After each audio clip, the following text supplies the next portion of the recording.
wabarakatuh. Sobat Fiansyah, insya Allah jam 4 sampai jam 5 sore saya nanti akan ngobrol bareng seputar keuangan syariah tentunya bersama founder dari Syariah Saham yaitu Mang Amsi. Oke, insya Allah nanti kita akan ngobrol bareng sama beliau dan tema kali ini unik sekali yaitu capcus, artinya cara praktis cuan saham syariah gitu. Jadi di kali ini Finansia akan mengangkat tema tentang saham syariah. Keuangan syariah itu sangat luas sekali ya sobat. Jadi tidak hanya di lembaga keuangan syariah saja gitu ya, yang di perbankan, asuransi, lalu ada pasar modal gitu ya, dan bahkan yang baru-baru ini mungkin sobat semuanya tahu dengan peer-to-peer lending syariah. Nah, kali ini kita akan bahas tentang saham syariah itu seperti apa, lalu bagaimana sih bisa cuan melalui saham syariah, karena seperti yang kita ketahui bahwa saham syariah itu sangat berbeda sekali dengan saham yang biasa gitu ya, karena ada batasan-batasan yang tidak diperbolehkan oleh Majelis Ulama Indonesia, yang dalam hal ini adalah tidak boleh melanggar dari fatwa DSN MUI, yang salah satunya adalah bisnis yang berupa maisir, goro, riba. Nah, itu tidak termasuk ke dalam saham syariah. Nah, apa saja sih yang bisa kita ambil dari saham syariah ini yang bisa untuk kita investasikan gitu ya. Jadi banyak sekali sebenarnya yang bisa diinvestasikan, ada consumer gitu ya, tapi memang sangat terbatas gitu ya. Kalau dari sisi perbankan itu ada salah satunya adalah BTPS gitu. Oke, kali ini kita sudah hadir di depan kita semua gitu ya, Mang Amsi. Jadi teman-teman semuanya bisa nanti bertanya di kolom komentar gitu. Saya bikin dulu. Mang Amsi mau pakai akunnya Mang Amsi atau Syariah Saham nih, Mang?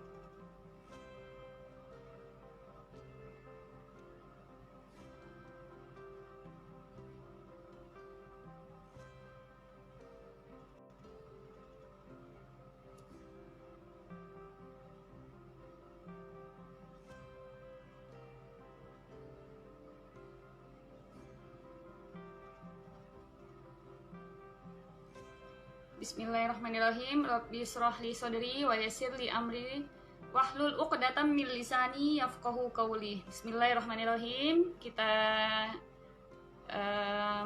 panggil Mang Amsi ya.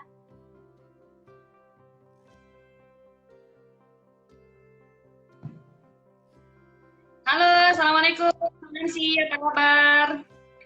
Waalaikumsalam Mbak, sehat, alhamdulillah. Alhamdulillah. Ya, masih di kampung ya Mas ya? Masih di sini juga, ya. Ada slogannya Mang Amsi yang sangat familiar ya bagi kita, dari Belantara. Gimana Mas? Bisa diulang? Dari Belantara untuk Nusantara ya. Masya Allah. Ya, sobat semuanya, mungkin semuanya sudah pada kenal ya dengan Mang Amsi. Nggak salah juga kalau saya ingin memperkenalkan kembali, mungkin bagi sobat yang belum mengenal beliau gitu ya. Nah, Mang Amsi ini adalah founder dari Syariah Saham, yaitu sebuah komunitas yang fokus kepada saham-saham syariah dan bagaimana untuk mensosialisasikan kepada masyarakat untuk bisa berinvestasi melalui saham dan dibatasi, yaitu saham yang syariah. Begitu ya Mang Amsi ya? Betul Mbak. Ya, Mang Amsi, ini kita angkat temanya yang menarik sekali bagi saya khususnya juga gitu ya. Jadi ada sebuah batasan yang ada di dalam saham syariah, dan satu sisi kita juga menginginkan adanya cuan atau keuntungan bagi kita gitu ya, bisa menjadikan passive income melalui saham ini. Nah, seperti apa sih sebenarnya saham syariah itu dalam perspektif ekonomi syariah? Itu dulu deh yang kita bahas yang pertama. Oke, terima kasih Mbak Ame dan tim dari Finansa.id ya. Ya, Terima kasih atas kesempatannya di sore ini. Apakah suara saya jelas, Mbak? jelas Mang, jelas. Alhamdulillah. Oke, siap ya. Karena di sini lagi mendung gitu, dan kalau di saya lagi mendung biasanya kurang bagus sinyalnya. Eh, Oke, oke. Terima kasih atas kesempatannya. Kalau kita bicara tentang saham syariah dalam konteks ekonomi syariah ya. Jadi sebenarnya sih saham syariah itu salah satu instrumen investasi yang bisa jadikan alternatif buat kita semua, dan bahkan bukan hanya muslim ya, tapi juga seluruh umat manusia istilahnya yang ingin menumbuhkan asetnya di pasar modal syariah. Nah, saham Ya, syariah seperti sering dijelaskan itu sama dengan saham dalam konteks lain gitu ya. Maksudnya sama-sama bukti kepemilikan, sama-sama juga bukti bahwa kita akan berhak untuk mendapatkan bagi hasil atau dividen dari perusahaan yang kita beli. Yang ya, membedakannya lebih kepada bagaimana kriteria dari perusahaan tersebut, apakah sesuai dengan prinsip-prinsip syariah dan kriteria-kriteria yang sudah ditetapkan oleh ya, regulator dan juga Dewan Fatwa atau Dewan Syariah Nasional yang ada di negara kita, bahwa perusahaan tersebut memang sudah masuk ke dalam daftar efek syariah. Jadi sebenarnya saham syariah itu instrumen keuangan atau instrumen pasar modal syariah yang mungkin sedikit unik dibanding dengan yang lain. Kenapa? Karena kalau kita bicara perbankan syariah, maka kantornya, manajemennya juga berbeda gitu ya dengan bank yang lain. Asuransi pun demikian. Tapi ketika bicara saham, maka ada satu perusahaan yang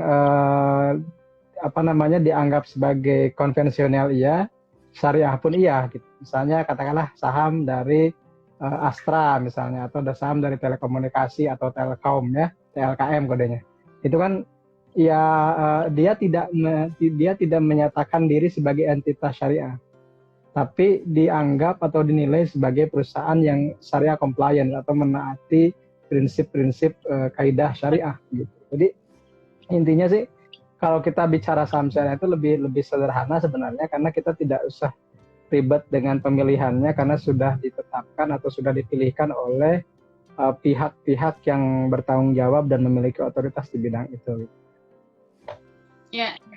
Jadi dari yang tadi saya sampaikan di awal bahwa keuangan syariah ini sangat komplit gitu ya. Keuangan syariah itu sudah diatur sedemikian rupa gitu ya. Mulai dari otoritas jasa keuangan, bahkan fatwa dari Dewan Syariah Nasional yang dalam hal ini adalah Majelis Ulama Indonesia juga sudah mengaturnya. Jadi jangan khawatir untuk sobat semuanya, kita ini berinvestasi di pasar modal dan khususnya pasar modal syariah. Jadi insya Allah halal gitu ya. Jadi jangan khawatir lagi. Oke, saya juga mau menginformasikan kepada sobat semuanya, jangan lupa untuk follow @finansia.id. Saya adalah founder dari finansia.id. Saya adalah Amelia Natasha yang biasa dipanggil Amel, dan follow juga Instagramnya Syariah Saham yang adalah Mang Amsi. Oke, Mang Amsi, seperti judul kita yang hari ini yang kita angkat, yaitu tentang cara praktis cuan saham syariah gitu ya. Nah, di musim pandemi seperti ini, sebenarnya saham syariah itu oke nggak sih kalau kita lihat dari sisi return-nya gitu, mulai dari mungkin dari Maret lah ya, Maret sampai ini ya awal-awal atau akhir Mei ini juga mempunyai apa ya, bisa bersaing lah ya dengan konvensional. Menurut Mang Amsi gimana, Mang? Ya, terima kasih Mbak. Jadi sebenarnya sih kalau kita bicara return ya, return keuntungan dari saham syariah di masa pandemi, sebenarnya justru sebagiannya lebih menjanjikan dan lebih mengungguli dari katakanlah saham-saham konvensional ya Mbak. Sebenarnya sih Ya, yang paling diametral atau yang paling berseberangan itu kan kalau bicara konvensional syariah biasanya di saham-saham perbankan ya. Karena itu paling paling jelas paling mudah membedakannya gitu. Katakanlah ya, misalnya Bank BRI dengan BRI Syariah. Kodenya kan teman-teman perlu diketahui kalau di pasar saham itu perusahaan itu kan memiliki kode 4 ticker atau kodenya itu 4 huruf ya. Misalnya Bank BRI BBRI gitu. Kalau Bank BRI Syariah BRIS gitu kan. Nah, ketika kita membandingkan dua bank ini yang sebenarnya satu sama lain adalah induk dan anak gitu. Tapi yang satu dinyatakan sebagai emiten syariah, yang satu belum gitu. Atau mungkin bukan gitu ya. Nah, ketika kita bandingkan BBRI dan BRIS secara return, secara mhm, keuntungan dari ketika masa kemarin anjlok di akhir Maret, tepatnya tanggal 20-an Maret, 24 Maret, sampai kemarin misalnya awal Juni, kita bisa mhm, membuktikan bahwa yang syariah itu justru secara return lebih menjanjikan. Saya pernah bikin caption di Instagram gitu kan, BBRI itu ya, hanya naik sekian puluh persen, kalau nggak salah 40-an persen dari ya, kejatuhannya itu. Sementara mhm, BRI Syariah itu justru bisa hampir 300%. Karena dari harga seratusan ke harga 300-an. Jadi kalau bicara return saja, sebenarnya saham syariah itu juga ada yang mengungguli saham konvensional. Jadi ini juga sekaligus mematahkan mitos atau apa ya, atau semacam skeptisisme lah, atau semacam keraguan dari para investor bahwa saham syariah itu lambat naiknya. Itu kita bisa buktikan. BRIS, BTPS itu yang orang ya, kadang lebih mudah membedakannya di emiten-emiten perbankan gitu. ya, Padahal ya, sebenarnya apa namanya saham syariah itu banyak gitu. Dari sekitar 690-an emiten yang listing itu ada ya, 446 sekarang yang terbaru yang masuk daftar efek syariah. Orang juga kemarin saya pernah ngisi di satu event itu orang banyak yang nggak tahu bahwa kalau TLKM ya Telkom, Astra, kemudian Indosat, Excel itu masuk efek syariah gitu. Kenapa? Karena selama ini mereka masih berpikir bahwa yang syariah itu cuma perbankan aja gitu. Padahal mah banyak gitu. Nah ini juga mungkin itulah faktor literasi dan sosialisasi edukasi pasar modal yang belum ya, merata di berbagai kalangan kan Mbak. Jadi kalau tadi ya, bertanya ke hal awal apakah returnnya menarik, kita bisa buktikan dalam ya, beberapa emiten itu mengungguli saham-saham yang katakanlah orang bicara itu konvensional. ya, ya, Misalnya yang konvensional apa ya, yang orang suka, yang orang rame misalnya INKP lah, Indah ya, Kiat Pulp gitu kan. Indah Kiat Pulp itu sekarang lagi jatuh sebenarnya kan, lagi turun kemarin-kemarin itu.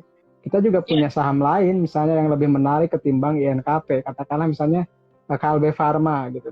Dari kejatuhannya sampai sekarang itu naiknya sudah sekitar berapa? 600 poin ya. Berarti 600 per 900 itu bisa 60-an persen. Atau misalnya S Hardware. S ah, Hardware kan syariah gitu. S Hardware itu pernah jatuh ke seribuan ya, dan sekarang sudah 1.600, artinya sudah 60% dari sejak ya, kejatuhannya. Jadi mendapatkan return 50-60% dalam waktu sekitar 3 bulan itu kan jauh lebih menarik gitu ya, bahkan ketimbang katakanlah deposito atau sukuk sekalipun itu masih menarik saham syariah. Jadi sebenarnya kalau ya. teman-teman rajin mencermati dan rajin memilih dan memilah gitu, itu banyak potensi yang tersimpan dan yang terselubung yang harus kita kaji lagi. Dan kalau kita sudah mengenal karakter dan tipenya itu mudah sebenarnya sih, tidak susah juga sih mencarinya gitu. Iya, iya. Jadi bisa mematahkan apa ya, yang biasa orang katakan gitu ya. Jadi saham syariah ini tidak bisa mengejar inflasi lah karena apanya lambat gitu ya. Jadi memang Hmm, eh, diteliti kembali gitu ya bahwa sebenarnya apa yang dia maksud itu saham apa gitu. Buktinya saham-saham yang seperti BRIS tadi, BTPS gitu ya, itu juga hmm. ternyata mengalami pertumbuhan yang sangat pesat bahkan di musim pandemi seperti ini gitu ya. Nah ini Ya juga gini ada Kak, gimana? karena gini Mbak, banyak orang yang membandingkan itu bukan saham per saham. Ya, Tapi itu juga mungkin sebuah kritik dari saya buat teman-teman yang suka membandingkan indeks. ya, Kalau ya, kita ingin membandingkan indeks, itu harus sesama ya, indeks lagi. Begitu. Jadi kadang kan kita gini ya teman-teman, kadang orang apa ya, ini juga saya juga pernah sering cerita ini gitu. Tapi kalau orang gini kan Mbak, kalau saya itu kan praktisi saham. Saya bukan teoretisi saham. Saya bukan orang yang ketika saya mengatakan tentang saham, saya buktikan bahwa 90% aset saya di saham. Jadi gini lah teman-teman, kalau ada yang suka ngomongin saham, tanya gitu. Di kaseinya kebanyakan dia asetnya apa gitu. Kalau saya kan kemarin buka di berbagai forum bahwa saya itu asetnya 90% lebih di saham. Dan semuanya saham syariah, nggak ada satupun saham konvensional misalnya. Jadi kalau saya bicara saham syariah, karena saya melakukan dan saya berinvestasi dan trading di saham syariah. Bukan sebagai saham syariah itu sebagai komoditas yang hanya trending ketika bulan Ramadan gitu, Mbak. Jadi kalau saya ini cuma kritik aja gitu. Kalau banyak orang yang mengakui saya ini investor saham syariah, pertama tanya berapa persen dia di saham. Jangan-jangan banyakannya properti. Yang kedua tanya beneran nggak dia saham syariah. Kalau saya nggak usah ngomong, saya tinggal buktikan aja kasei, saya buktikan aja misalnya portofolio saya di 3 sekuritas yang saya masuk, liatin aja sahamnya. Saya nggak pernah malu memperlihatkan porto yang sedang merah, yang sedang turun, seadanya saja gitu. Kenapa? Karena saya tenang kok. Saya tuh bukan orang yang tipikal impulsif ketika kata orang misalnya trading saham itu harus rame atau harus misalnya harus riuh gitu ya, harus memikirkan. Saya enggak, santai aja gitu. Nah, itu yang pertama. Jadi orang kadang keliru membandingkan antara indeks dengan saham. Padahal kalau kita bicara indeks harus peer-to-peer-nya dengan indeks lagi. Ketika kita ingin membandingkan di ISG, bandingkanlah dengan ISI. Ketika ingin membandingkan LQ45, bandingkanlah dengan JI. Ketika ingin membandingkan Kompas 100, bandingkanlah dengan JI 70. Dan ketika di masa pandemi kita bisa buktikan bahwa saham-saham yang masuk di saham syariah itu minusnya lebih minim ketimbang yang masuk di konvensional gitu, Mbak. Iya. Jadi syariah ini artinya bukan musiman gitu ya, bukan hanya di bulan Ramadan gitu. Karena memang karena Finansa sendiri kan sebagai edukator juga ya untuk masyarakat gitu ya. Jadi sebelumnya kita juga pernah collab juga ya di bulan Ramadan tentang terampil gitu. Betul. Ya. Nah setelah itu juga kita ada melakukan edukasi. Jadi banyak juga di kalangan masyarakat bahwa syariah ini hanya musiman ya kan, lalu syariah itu punya batasan sehingga gerakannya itu terbatas ya. Iya, karena memang kita udah aturannya tidak boleh ada batasan-batasan dan harus memang kita patuhi. Nah itu yang menjadikan syariah itu yang berbeda dibandingkan dengan yang lain. Tapi jangan khawatir kalau seandainya sobat semua ingin berinvestasi di saham syariah yang menginginkan juga returnnya atau bisa menjadikan passive income, nah itu juga bisa. Nah ternyata ada juga yang tadi yang Bang Amsi sampaikan gitu ya, ternyata ada juga yang nggak ngeh nih, ternyata Telkom ternyata masuk juga ya di dalam saham syariah gitu ya, lalu ternyata syariah juga. Nah kadang-kadang itu yang nggak disadari mereka, karena mungkin mereka anggap saham-saham yang besar seperti perbankan, rokok gitu ya. Nah itu yang menjadi patokan mereka gitu ya. Padahal banyak sekali emiten-emiten yang nggak mereka sadari ternyata itu juga masuk ke dalam saham syariah gitu ya, Mang ya. Betul Mbak. Mang Amsi ini kalau kita tentang cuan nih di dalam musim pandemi seperti ini gitu ya, dari sektor pertanian atau sektor gitu ya, nah itu juga memegang peranan yang lumayan juga ya ketika kita mempunyai saham itu, ternyata kenaikan atau lebih banyak ya di dalam sektor itu ya, Mang. Menurut Mang Amsi gimana? Barusan putus-putus Pak, boleh diulang? Ya, di musim pandemi seperti ini, saham-saham yang menuai cuan itu di sektor mana aja nih, Mang? Oke.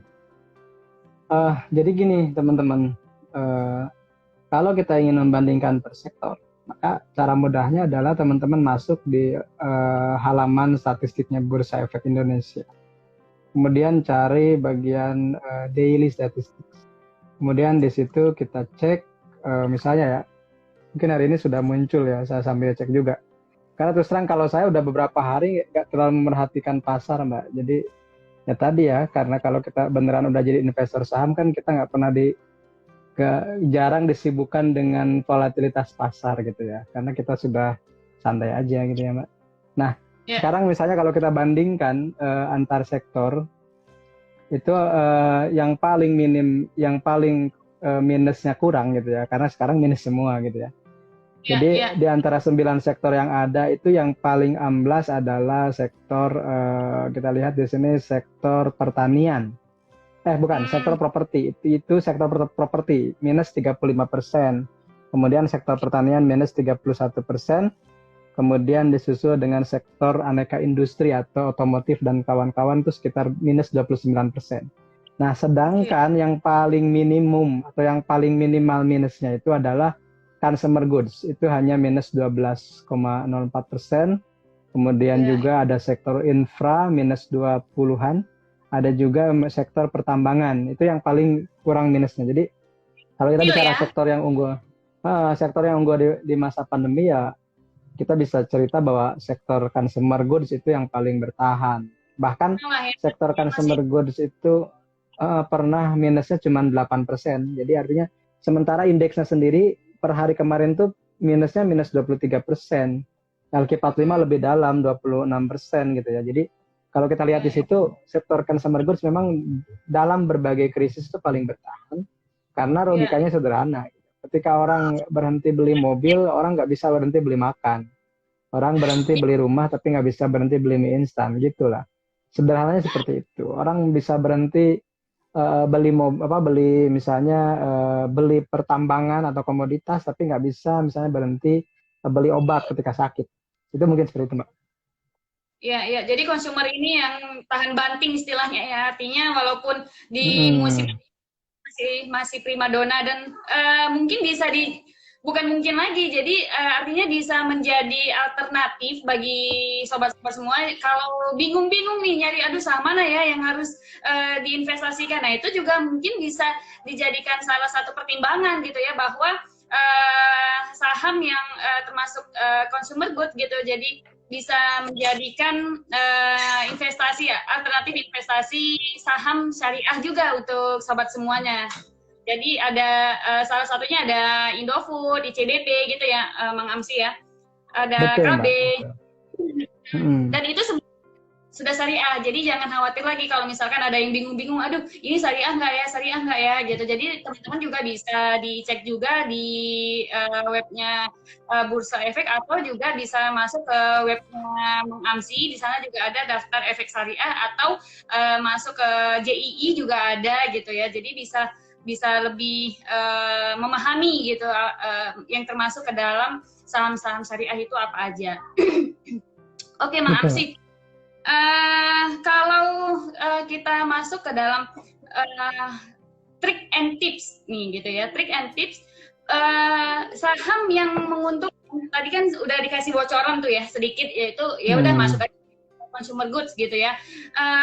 Kalau kita bandingkan dengan yang besar gitu ya, kalau dari perbankan gitu ya, dari consumer goods, lalu ada masuk ke telekomunikasi gitu ya. Nah itu rating yang tertingginya itu apakah tetap perbankan juga yang bisa disandingkan dengan perbankan syariah, atau yang pertama itu tetap di consumer goods ini, Mas?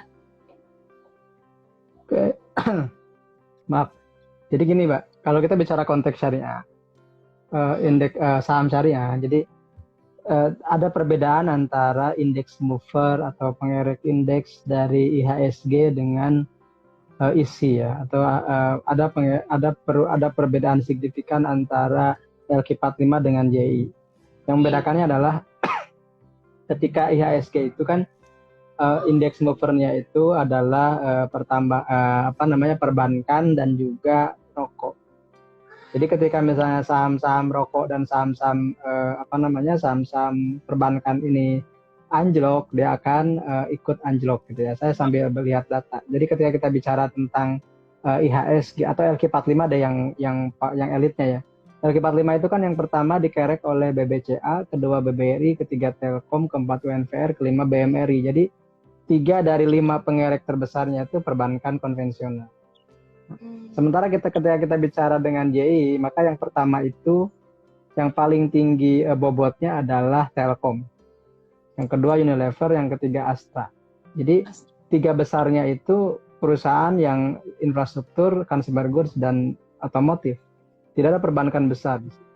Nah, jadi ketika kita bicara kembali tadi fokusnya bahwa kita hanya investasi di saham syariah, dan teman-teman tidak ingin dipusingkan dengan likuiditas atau mudahnya mencairkan atau juga misalnya bonafiditas atau manajemen yang terujinya, ya sudah saja lihat misalnya katakanlah 10 besar dari indeks saham syariah itu atau JI misalnya atau JI 70 misalnya, itu mana aja. Nah, dan yang kita kenal produknya, kalau saya disebutkan di sini yang pertama TLKM, Telkom ya, yang kedua Unilever, yang ketiga Astra, yang keempat itu Chandra Asri, yang kelima Barito Pacific itu anak dan induk, PPIA dan BRPT itu anak induk dan anak. Anak dan induk ya, induknya BRPT. Kemudian yang keenamnya ICBP, Indofood, CBP Sukses Makmur, Indomie mie instan. Kemudian yang nomor 7-nya Caroen Pokpan, ayam. Cham dan Fiesta ya, kalau teman-teman kenal produknya ada nugget dari Fiesta, ada Cham gitu, Cham ya. Kemudian nomor 8-nya Kalbe Pharma, orang tahu Promah, orang tahu Extra Joss, orang tahu Hidro Koko, orang tahu Patigon, itu adalah Kalbe kan kalau nggak salah. Kalbe Pharma itu nomor 8 pengerek indeks. Kemudian ke-9-nya ada United Tractors.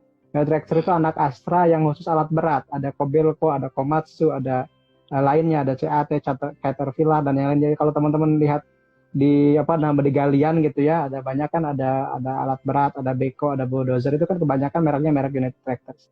Kemudian yang ke-10-nya adalah Indofood Sukses Makmur, induknya dari ICBP. Jadi ketika kita bicara 10 besar pengerek indeks saham syariah, itu kebanyakannya adalah 4 dari consumer goods. Unilever, ICBP, KLBF, dan Indofood. Jadi Unilever, ICBP, Kalbe Pharma, INDF, Indofood Sukses Makmur. Kemudian 3 dari industri dasar. 1 Caroen Pokpan, Barito, dan TPIA. Kemudian 1 dari aneka industri atau otomotif Astra, 1 dari infrastruktur Telkom, gitu Mbak. Iya. Jadi itu bisa dijadikan landasan juga kalau seandainya kita ingin mau berinvestasi di saham syariah yang masuk juga ke dalam indeks saham gabungan ya, IHSG ya.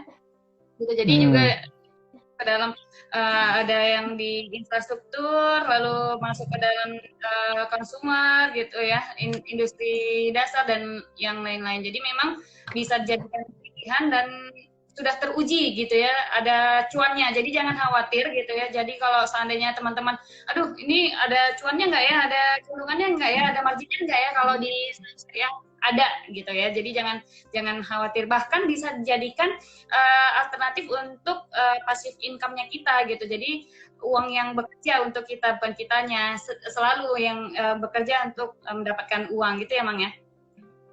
Iya. Iya. Lalu kalau seandainya Mang Amsi ada yang masih pemula gitu, apa sih yang bisa Mang Amsi bagikan informasinya untuk sobat finansial dan masyarakat yang nonton pada sore hari ini untuk memulai berinvestasi di saham syariah? Atau kebalikannya, belum tahu sama sekali dengan syariah, yang biasanya dia berinvestasi di konvensional, ingin hijrah ke saham syariah, seperti apa nih, Mang? Paling mudahnya, paling simpelnya adalah baca buku ini, Mbak. Iya. Kenapa gini? Ya, karena apa yang saya ceritakan itu yang sering saya ulang. Yang sering saya ulang di berbagai event, di berbagai acara gitu, itu kan sebenarnya hanya itu aja. Nah, saya mengkompilasikan, mengumpulkan apa yang sering saya ungkapkan tuh akhirnya jadi tulisan kan, supaya orang bisa membaca sampai kapanpun gitu. Jadi istilahnya kalau saya bicara di event itu kan terbatas ya, dan juga waktunya juga kadang tidak mencukupi gitu. Nah, pertanyaan-pertanyaan dasar dari investor pemula di syariah itu kan saya kumpulkan tuh, misalnya gimana sih hukumnya saham, kemudian apakah saham itu judi atau halal, kemudian misalnya saham syariah itu apa, kemudian apakah kita layak di saham atau enggak. Jadi yang saya ketika membuat tulisan atau membuat buku ini ya, saya nggak ngomong langsung di saham. Mungkin Mbak juga udah baca. Jadi di awalnya Dari, itu kan saya mengarahkan orang itu mengenali diri dulu gitu. Profil risikonya apa sih? Ya, ya, kalau misalnya profil risikonya bukan agresif, jangan coba-coba saham. Di buku saya kan dijelasin tuh, kalau yang agresif itu boleh sampai 70% di saham. Sementara ya, saya pribadi di saham itu 90%, Mbak. Jadi nggak ada kategorinya di buku ini. Buku ini cuma risk sampai taker. agresif. Kalau saya super hiper agresif berarti untuk investasi. Jadi kalau saya itu udah lebih agresif dari apa yang dikategorikan oleh perencana keuangan sebagai orang agresif gitu. Kenapa? Karena tadi 90% porto saya di Aset. saham, sisanya di reksadana saham. Jadi Hmm, coba bayangkan oleh teman-teman. Saya itu dan itu saya punya datanya. Jadi saya tinggal kalau teman-teman penasaran buka kasei, kemudian cek nama saya kalau ada, kalau bisa ya. Kalau enggak saya nanti screenshotkan.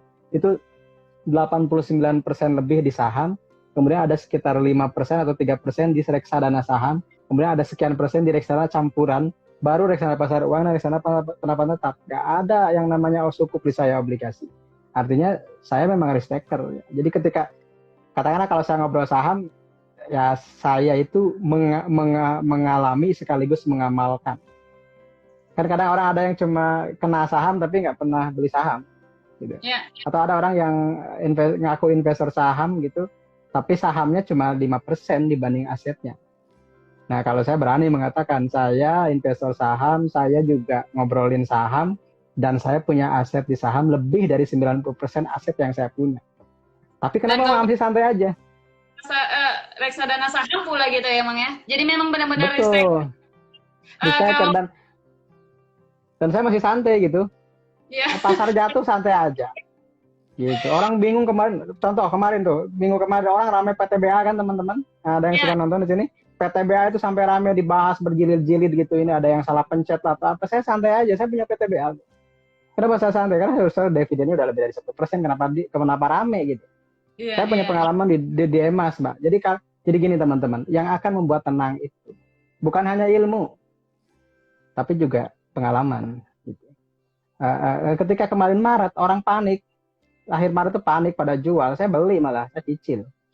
iya, Gitu. iya, Ketika misalnya Demas anjlok, saya beli. Ketika PTBA juga misalnya lagi turun, saya beli juga gitu. Jadi ketika kemarin dapat dividen lebih dari 10%, saya santai aja gitu. Demas itu saya dividennya lebih dari 11%. Nah, itu sudah 2 atau 3 kali nilai dari deposito. Jadi mm-mm, ketika saya sudah dapatkan return 3 kali deposito, kenapa saya juga harus lantas jual? Santai aja kok. Ternyata beberapa minggu berikutnya kan naik lagi. Jadi kita punya dua keuntungan. Untung dari dividennya, untung dari kenaikan harganya. Karena dari modalnya satu, tenang dan sabar aja gitu. Nah, ya, kalau ya, yang pemula itu biasanya kan ikut-ikutan gitu. Beli ini ikut. Ketika jatuh nyalain orang. Justru yang ya, dijaga ya, itu kalau yang gentle itu kalau salah ya aku ikut kesalahannya gitu. Salah beli ya aku itu salah kita membeli, bukan salah orang. Karena yang mijit tombol buy dan sell itu tangan kita, bukan tangan orang lain. Makanya saya ya, mah gak pernah menyalahkan rekomendasi siapapun gitu. Karena apa? Karena saya punya keputusan sendiri. ya, Saya rugi pun saya santai. Saya bahkan sering screenshot di komunitas itu saya lagi rugi sekian puluh persen, saya biasa aja gitu. Padahal teman-teman itu aset saya lebih dari 90% di saham. ya, ya, Jadi itu mentalitas gitu. Jadi sekali lagi investasi bukan hanya masalah uang, bukan hanya masalah metode analisis teknikal atau apapun hebatnya gitu, tapi sekali lagi berani, sabar nggak, atau misalnya santai nggak dengan menghadapi berbagai riak pasar gitu. Bagi saya itu ya. lebih penting, Mbak. Gitu. Mindset itu lebih penting daripada modal dan juga metodenya gitu. Kalau saya sih menganggapnya apa ya, ketika sudah masuk ke dalam investasi saham ini, itu memang benar-benar mental yang dalam hal ini adalah iman juga tuh diuji. Karena apa? Karena sikap dari serakahnya manusia itu bisa diuji juga ketika Betul. ketika berinvestasi di saham ini yang mendapatkan keuntungan yang bisa 100% bahkan gitu kan, atau ketika dia rugi dia apakah depresi atau enggak. Nah itu kan sebenarnya uji mental dan keimanan juga ketika kita berinvestasi di saham ini. Jangan sampai gara-gara gitu ya, gara-gara berinvestasi di saham syariah memunculkan sikap keserakahan yang sangat luar biasa sehingga bisa apa ya, yang tadi Mang Amsi katakan, menyalah-nyalahkan orang, padahal yang bertindak atas diri dia sendiri adalah dia gitu ya. Jadi yang menyalah-nyalahkan orang itu juga memang nggak tepat juga ketika kita berinvestasi, karena kita sendiri yang melakukannya gitu ya. Aktivitas untuk buy and sell itu sendiri ya, Mang Amsi ya. Nah, Betul, Mbak. ada juga nih yang masuk ke pertanyaan dari teman-teman finansial yang mengatakan gini, Mang. Kalau kita di saham syariah itu kita tidak boleh untuk trading. Nah, itu ada tuh yang ada juga tuh yang bertanya. Jadi kan kalau kita berinvestasi ini ada dua ya, Mang Amsi. Apakah kita sebagai investor atau kita berlaku sebagai trader gitu ya. Nah, sebenarnya saham syariah itu boleh kan kalau kita melakukan kedua hal tersebut, juga sebagai investor, dan kita kan juga harus melihat atau memantau investasi kita di sejauh mana. Nah itu kan kalau seandainya tepat untuk kita jual atau kita beli lagi sebagai trader, nah itu kan bisa kombinasi ya. Menurut Bang Amsi gimana? Oke, Pak, saya minum dulu. Boleh. Segini teman-teman, kalau bagi saya sih, saya mungkin berbeda ya. Saya bukan bikin teori baru teman-teman, tapi ini kan berdasarkan apa? Berdasarkan pengalaman ya. Dan juga mungkin pengalaman saya masih sedikit dibanding teman-teman mungkin yang udah lama.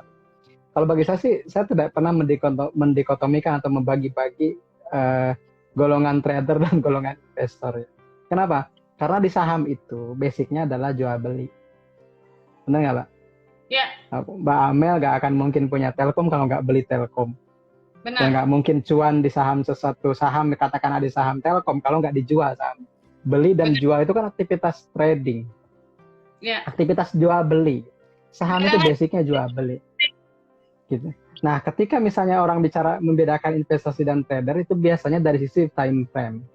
Yang satu jangka pendek, yang satu jangka panjang gitu. Tapi kalau saya kan lebih membingungkan lagi. Investasi itu adalah trader dalam jangka panjang. Dan trading itu adalah investasi dalam jangka pendek. Bingung kan, Mbak? Nah, makanya yang penting itu adalah tadi gitu. Kita dari awal ingin memutuskan seperti apa.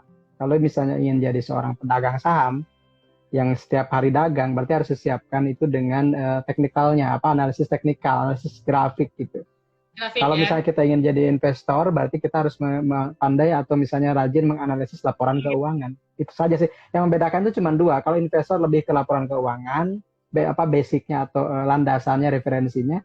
Sementara kalau yang trader itu lebih ke chart atau grafik. Bagi saya nggak masalah dua-duanya, karena saya juga mengamalkan dua-duanya gitu. Yang terpenting adalah tadi kita sudah punya landasan hukum bahwa kalau kita beli hari ini jual besok itu udah boleh.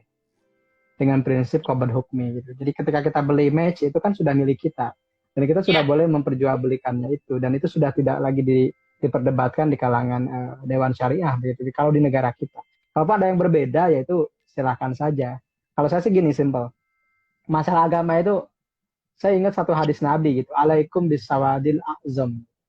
Kamu itu harus ikut. Kalau ada pertentangan, perselisihan antara dua kelompok, maka pilihlah yang kebanyakannya kemana gitu. Sawadil azam itu kan mayoritas. Jadi ketika misalnya pendapat ulama mayoritas bagaimana ya kita ikut aja. Nah kalau kita mu'tazil atau misalnya i'tizal atau menyendiri gitu atau membuat pendapat sendiri, silahkan pakai buat sendiri.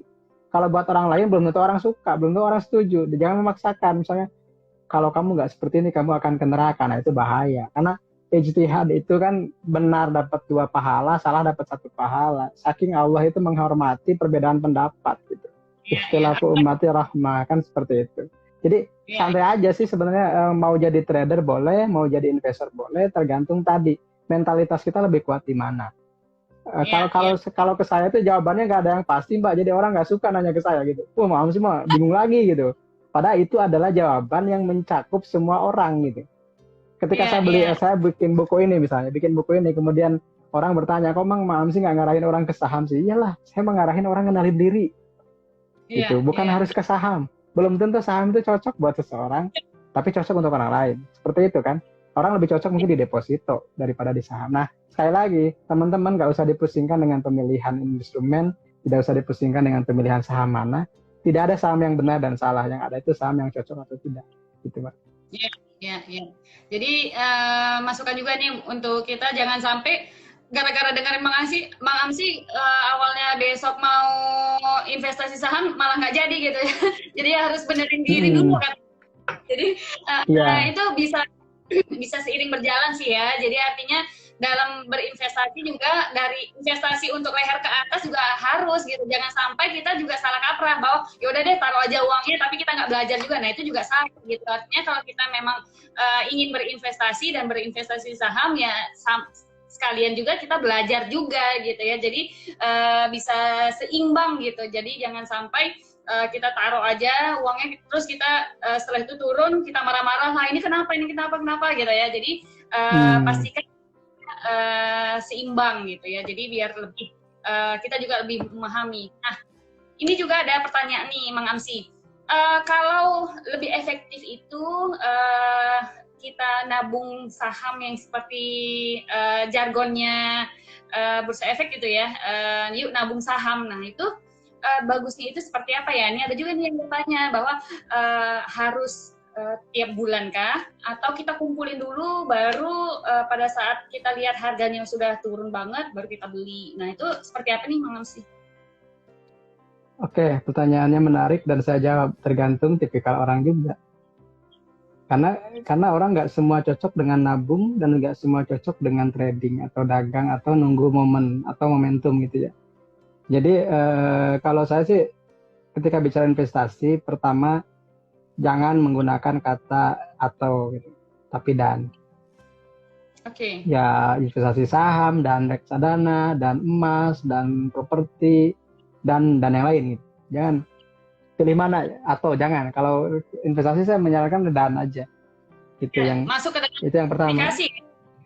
Diversifikasi. Yang kedua tadi misalnya kalau misalnya kita cocoknya punya modal besar, jadi gini teman-teman, yang paling penting sih bagi saya itu bukan masalah strateginya gitu ya, karena itu bisa berbeda-beda. Tapi yang paling penting adalah pastikan bahwa uang yang digunakan untuk di saham itu adalah uang yang dingin, bukan uang panas, bukan pinjaman, bukan uang dapur yang sesekali harus dikeluarkan gitu. Jadi kalau uang dingin tuh, kalau saya sih merasakan, saya nggak pernah pakai margin karena saya kan investasi syariah, saya nggak pakai margin utang.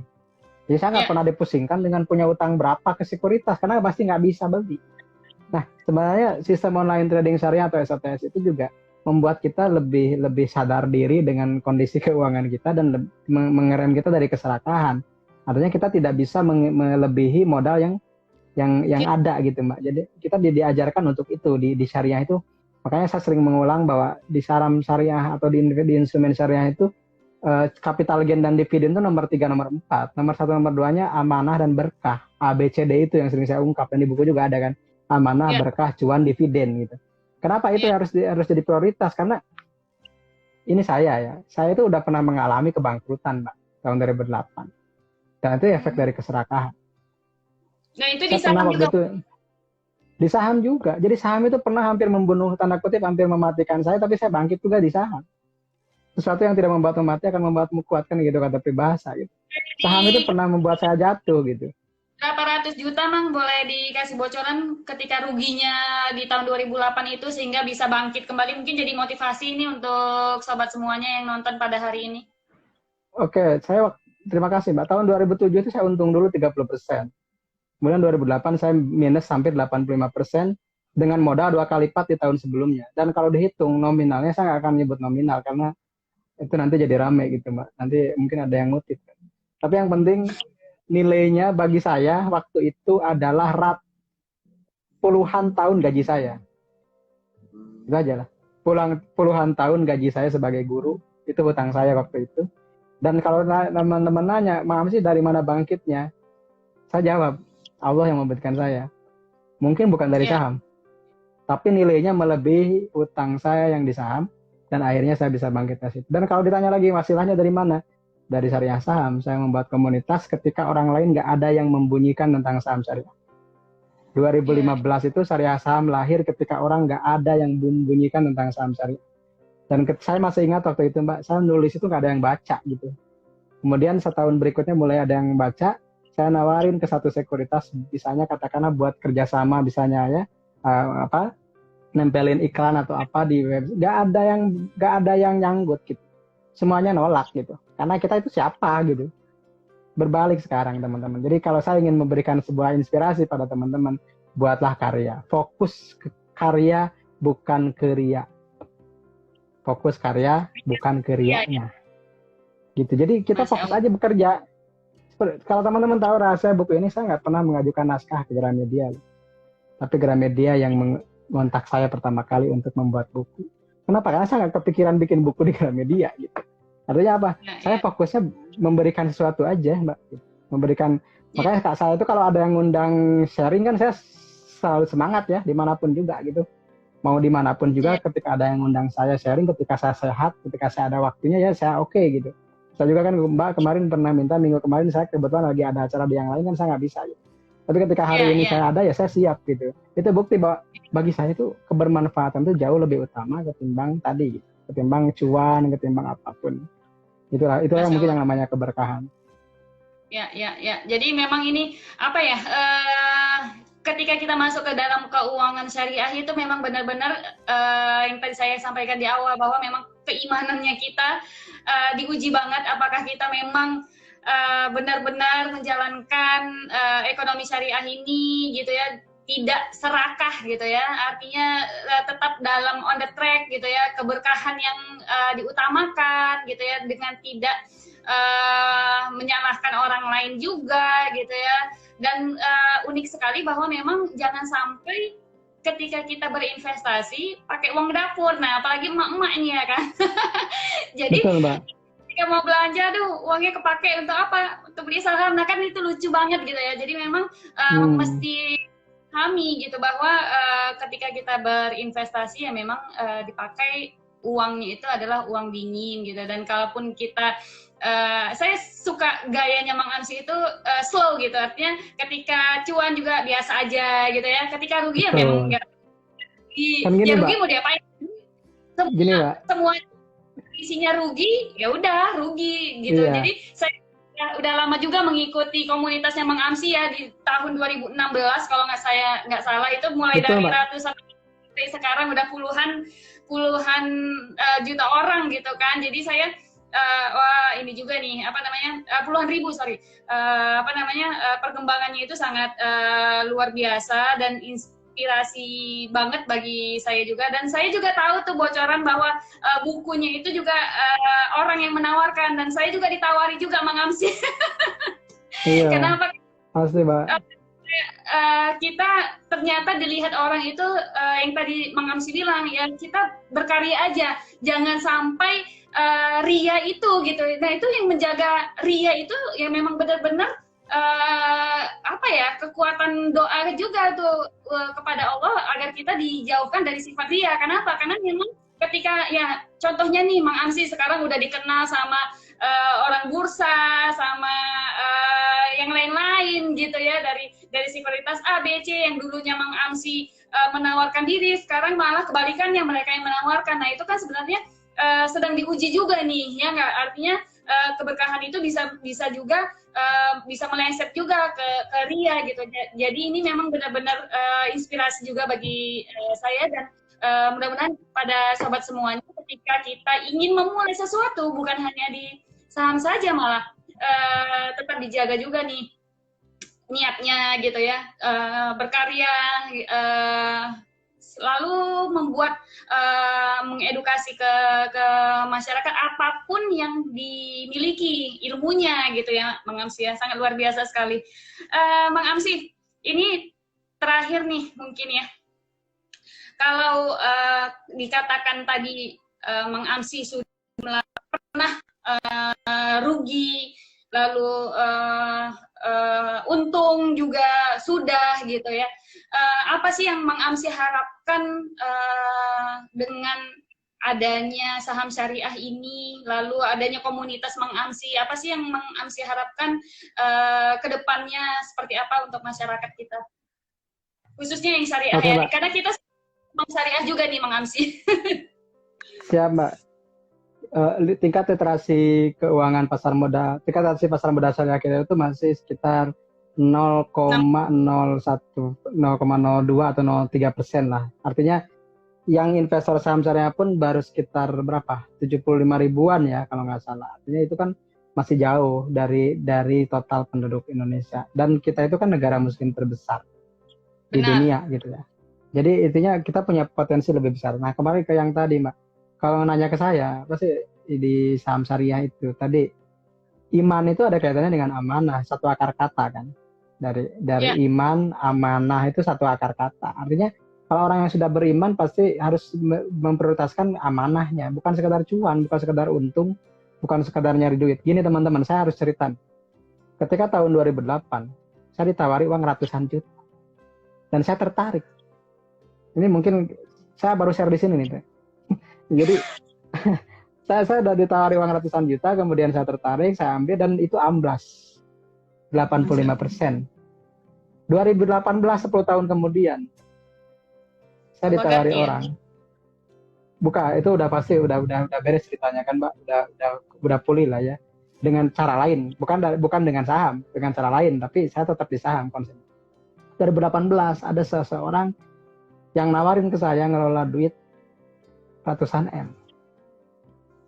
Bukan juta, ratusan miliar. Tapi saya tolak. Tapi mungkin ada teman yang ngomong, wah sih kok gak diambil ya, itu peluang. Saya bilang, ini ujian keserakahan. Saya pernah serakah tahun 2008 dengan uang ratusan juta. Saya tidak akan mengulang lagi kesalahan yang sama dengan uang ratusan miliar. Dan ternyata bagi saya, ketika saya menolak uang ratusan miliar, bagi saya uang di bawah itu jadi gak menarik. Yang menarik. Disitulah saya menyadari bahwa ternyata Allah itu mengujinya seperti itu. Dan ketika ada orang yang nanya, saya, Mang kenapa sih sampai seperti ini? Saya jawab, Haza min fadli Rabbi. An-Naml 40, nomor 27 ayatnya 40. Jadi ketika jadi gini Mbak, Nabi Sulaiman dengan Qarun itu dua tokoh orang kaya kan, Sulaiman dan Qarun. Di Quran itu suratnya berdekatan. Sulaiman di surah An-Naml 27, Qarun dikisahkan di surah Al-Qasas 28. Beriringan gitu. Beriringan, dua-duanya diawali dengan to dan sin gitu. Itu kan sebuah keajaiban sebenarnya. Ketika kita mengambil contoh kepada dua tokoh kaya itu, apa yang akhirnya di akhir hidupnya? Sulaiman tetap kaya bahkan berkah, sementara Qarun hartanya yang menenggelamkan dia. Sebenarnya itu hanya karena jawaban, Mbak. Ketika orang ada yang nanya ke Nabi Sulaiman, Ratu Bilqis nanya, Sulaiman, Asid bin Barhia nanya, dari mana kamu dapatkan semua ini? Sulaiman menjawab, Haza min fadli Rabbi liyabluwani ashkuru am akfur. Ini adalah karunia dari Allah untuk menguji saya apakah saya bersyukur atau kufur. Sementara Qarun ketika ditanya, Qarun kamu dapat dari mana ini harta semua ini? Qarun menjawab, innama utituhu ala ilmin indi. Semua ini hanya karena keilmuan dan pengetahuan dan keahlian saya. Jawaban itulah yang akhirnya mencelakakan. Saya sedang menghindari jawaban itu. Jadi kalau ditanya, kenapa bisa seperti ini? Saya jawab, itu Allah yang menakdirkan, bukan saya. Begitu, Ya, sangat luar biasa sekali. Jadi rahasianya jadi terungkap juga nih di finansial ya. Jadi memang menarik sekali karena memang apa ya? Itu rahasia saya santai, Pak. Rahasia saya santai itu. Ya, Masya Allah, Masya Allah.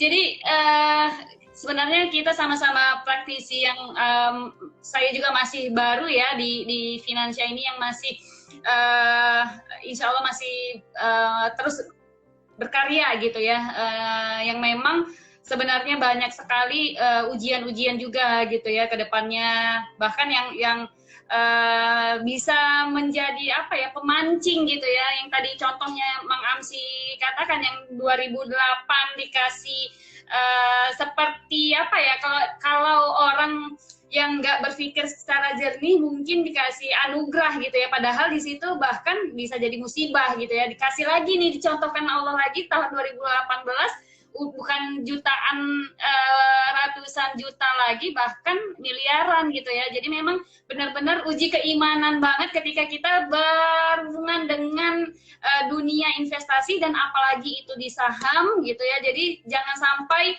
yang tadi saya sampaikan deh, keserakahan itu menjadi dominan ketika kita berinvestasi di saham. Karena apa? Karena ini memang risk taker banget gitu ya. Jadi memang kita memang benar-benar harus menata banget gitu ya, dari sisi keilmuan dan yang paling penting adalah dari sisi keimanan. Jadi malah dapat siraman rohani nih dari Mang Amsi gitu ya. Jadi kultum ceritanya ini. Aduh, gimana? Iya, Karena karena saya menghindari kalau tuh, saya menghindari ngeluarin dalil itu sebenarnya. enggak, justru itu jadi apa ya? Yang awalnya kita dari kehidupan duniawi. Jadi kalau saya menganggap bahwa ketika kita cerita tentang keuangan syariah, ada juga tuh yang menyentil saya bahwa jangan duniawi banget deh Mel. Nah itu sebenarnya dijadikan sebuah pemicu bahkan bagi saya bahwa dunia ini kecil banget gitu dibandingkan dengan karunia-Nya Allah gitu kan. Kenapa? Karena ketika kita cerita tentang keuangan syariah bukan hanya kita cerita tentang harta, justru malah kebalikannya yang tadi Mang Amsi bilang gitu ya. Dari sisi keimanannya kita juga gitu ya, apakah kita memang benar-benar yakin dengan keuangan syariah ini, apapun mungkin kontribusi kita ya mungkin masih dianggap receh lah ya, tapi kan kita setidaknya sudah memulai untuk keuangan syariah ini untuk memerangi riba dan lain-lain gitu. Itu ya bagi saya sih masih walaupun dianggap receh, setidaknya saya sudah berkontribusi gitu. Jadi jangan khawatir gitu ya bagi teman-teman semua, sobat semuanya yang nonton pada sore hari ini ketika kita berinvestasi lalu berkaitan dengan keuangan syariah gitu ya. Jadi keberkahan itu yang memang harus benar-benar yang tadi ya, A adalah amanah, B-nya adalah berkah, C-nya adalah cuan, D-nya itu dividen. Saya juga udah baca bukunya Mang Amsi, udah nyampe berapa hari Terima yang kasih, lalu. Mbak. Ya, makasih, Mbak. Ya, Cuman ya, perotehan doang itu bukunya. cerita tentang anak-anak yang lain-lain. Nah itu juga memang asik lah ya. Artinya memang kalau kita anggap berinvestasi di saham ini adalah reward dan susah ya, memang benar adanya susah gitu ya. Tapi kalau saya senang banget gayanya Mansi itu slow gitu. Jadi ketika dihebohkan di grup yang rame banget cerita tentang cuannya heboh, yang harus beli saham apa besok Mansi slow aja. Jadi saya unik banget gitu jadinya. Padahal ya maksudnya rugi-rugi juga gitu ya. Tapi ya itulah yang membedakan adalah keimanan. Asik. Oke, Mang Amsi, kita sudah hampir 1 jam nih, Mang Amsi, perbincangannya yang sangat seru banget dan mudah-mudahan menjadikan inspirasi dan keberkahan ilmu tentunya gitu ya bagi kita semua, dan saya terutama mendapatkan inspirasi yang sangat luar biasa di sore hari ini gitu ya. Makasih banyak Mang Amsi, boleh dong dikasih closing statement untuk finansia juga untuk teman-teman yang bisa hadir pada sore hari ini tentang berinvestasi, tentang keuangan syariah, kenapa kita harus keuangan syariah ini harus dibumikan. Nah itu gimana nih Mang Amsi kalimat penutupnya? Terima kasih Mbak Ame, saya ucapkan terima kasih yang sebesar-besarnya buat Finansa. Kaya itu singkatan.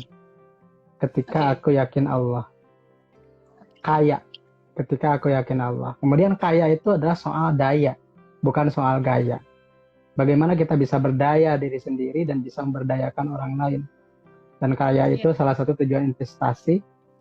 Investasi syariah itu bukan hanya sekedar cuan, bukan hanya sekedar untung, tapi juga keberkahan, karena apalah arti hidup di dunia ini kalau tidak punya bekal buat di masa yang akan datang dan setelah kita tidak ada di sini. Jadi kembali ke yang tadi, kaya itu ketika aku yakin Allah, dan kaya itu adalah soal berdaya, daya, bukan soal bergaya. Nah, daya itu berdaya buat diri sendiri dan keluarga, juga memberdayakan orang lain. Itu Mbak. Masya Allah. Makasih banyak Mang Amsi, semoga bermanfaat diskusi kita pada sore hari ini. Saya mohon maaf jika ada mohon maaf ya. Salam untuk keluarga, anak-anak semuanya, dan terima kasih juga buat teman-teman yang sudah join pada sore hari ini. Ada Andi Harlis, ada Bob SW, Anggara Wardi, Bapak Mohiman, Wiku, Suryo Murti, lalu ada Alif Naufal, Rayu, Rainda, Ari, dan lain-lain. Saya nggak bisa sebutkan satu wabarakatuh. Saya ucapkan terima kasih. Jangan lupa untuk follow @finansia.id. Jangan lupa juga follow @syariah-saham, Mang Amsi juga semuanya. Oke, saya tutup kali ini dengan baca hamdalah. Mohon.